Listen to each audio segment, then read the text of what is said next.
lwali lwa mukaaga essaawa mwenda. Twakikuba ate era ffenna. Ulira lwali lwa mukaaga essaawa mwenda. Twakikuba n'omwami. Kali akakayimba okamanyi. Mwe lwakuba temwalinga Kyamabale primary school. Bannange ebintu byali ekyamabale wano. Kakati akakayimba kalinga kachaka nga bakayita thank you Mr. DJ. It is thank you Mr. DJ for playing my song. That is tetwabonabonanga nga bwe lugana ng'oyiwawo kikyo. Thank you Mr. DJ for playing my song. Kanenga wali watukalubira tugaye lwaki twewanyawanya. Lwali lwa mukaaga essa ejiba kakati nezijukira mi do la loti awo twa jajjawo mutesi wallo jajjawo mutesi wallo yajjajjo ku mbaga ya dadi yajjajjo ku mbaga ya mami. Ako kali kakabi oyo yali Brenda Fassie. Omuntu biringi nabba lwaki polojo tabbe muntu biringi nabba lwaki ani omulalawo Chiko Shimola we miss Manero where are you akokote kali kazibu twalina akayimba bakayitanga gundi kali katinatana nepane ndi mukadde bulire ebintu byenjogera akayimba kalinga what's love got to do with it. Never wakakonanga what's love what to do nezireta twali tulyawo nezireta bamuyitanga Judy Butcher. What's once and nasiwa no baby nasiwa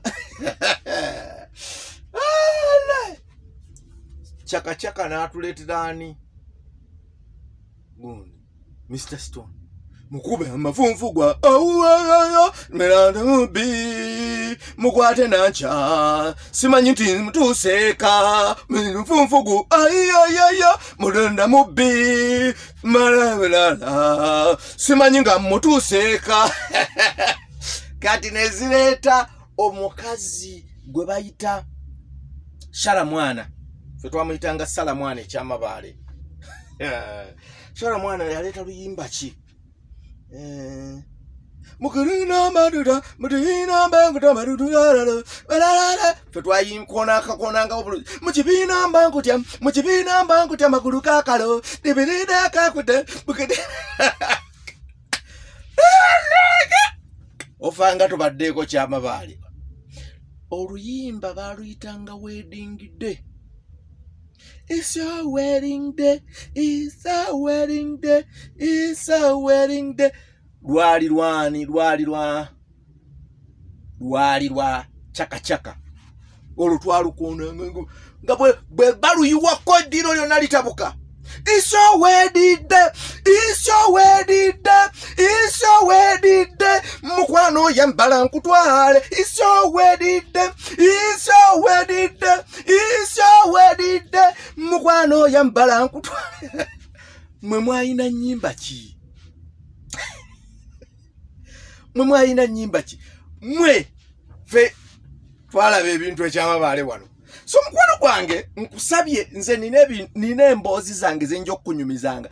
Gwe subscribing ku channel eno bagita Kim Lee. Subscribing ate ogambe nabalala. Chichilalo. Gamba chigwe. Nanyeka. Kanziri aloge mukama yampa. Zentu yazange era jemirembe jange. Zinzire aloge mukama. Zentu yazange era mirembe jange. Wali baliwo ndabatakkiriza nga bakkiriza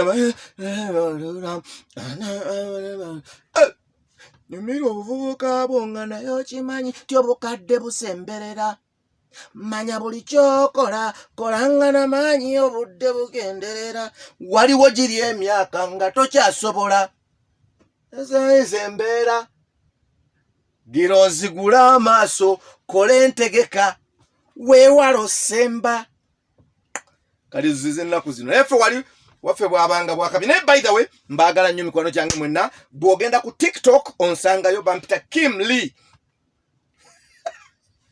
nze Kimuli Godfrey naye nange nemedde mu mulembe guno kati bw'ogenda ku TikTok bampita Kim Lee nze munnayuganda yekka azaalibwa e Japan kuba Japan bakozesa Kim Lee King Lee eyo Korea nze nzaalibwa e Korea nzekka wandikamu Kim Lee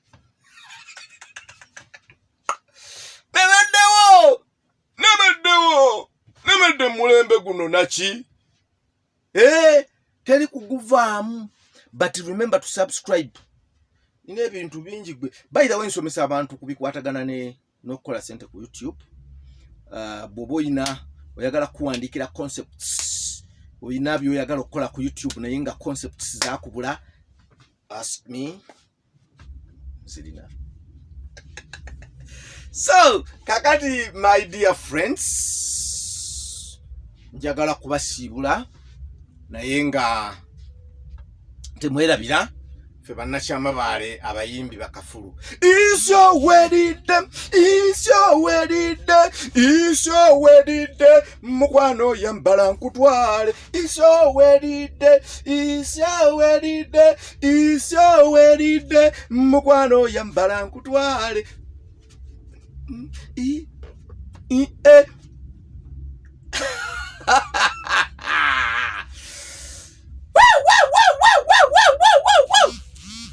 nawulire n'omwana agamba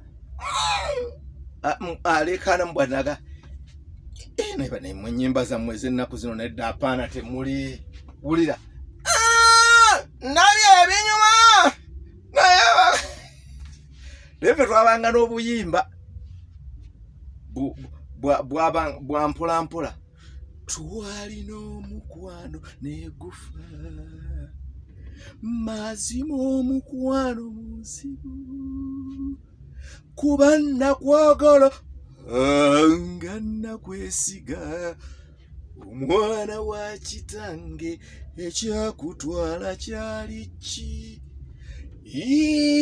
mukwano wabaki watambula mpola ddala tewandaga busungu olidda ddi n'empona ennaku olidda ddi oyo yalinga Jimmy Katumba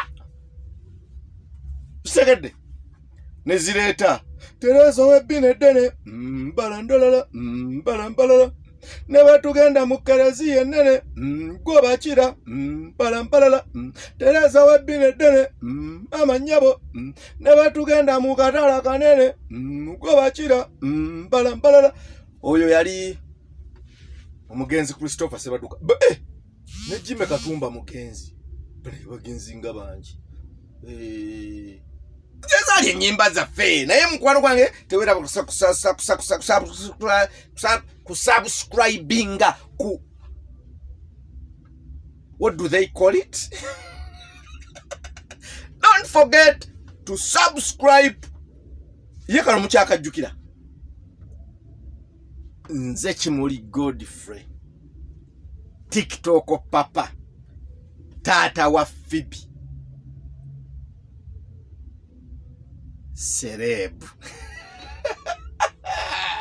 ako mukyakajjukira katulina kano ndikukwata neba netamali naye atuvuga speed kati njagala kumaliza mboozi eno naye tunyumiza kuki tombuuza nange mulamwa gwa mboozi naye mboozi ewedde tewerabira kusubscribinga ku channel eno. Bye bye, bye bye, bye bye.